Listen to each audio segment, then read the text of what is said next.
Definitely చెప్తాను. నేను daily 1 hour వరకు లైవ్ పెడతా అనమాట నా బిజినెస్ పరంగా. నా యూట్యూబ్ అవును. ఛానెల్‌లో. మేము కూడా అందులో గూడా ఉంటామండి. చాలా మంది అడుగుతున్నారు. "అఘోరిని ఏం చేశావు? వాడి దగ్గర డబ్బులు దొబ్బేసావు." ఇలాంటి కామెంట్స్ ఒస్తున్నాయి. సో, హ్మ్.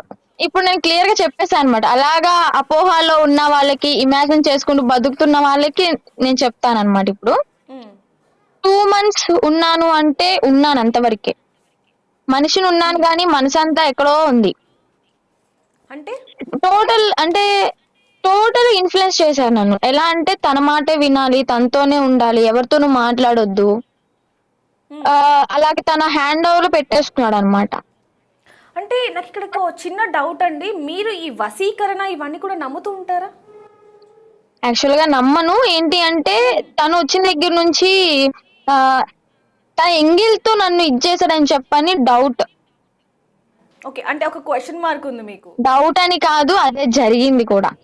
తర్వాత చాలా మంది చెప్పారు దాన్ని. ఇంకా మా అన్నయ్య వాళ్ళు ఎక్కడికెక్కడికో తీసుకెళ్ళి మొత్తం తీయించారు. అంటే మరుగుమందులు ఏదో అంటారు కదా! సంథింగ్ వాటి ద్వారా హ్మ్. హ్మ్. మొత్తం క్లియర్ చేశారనమాట.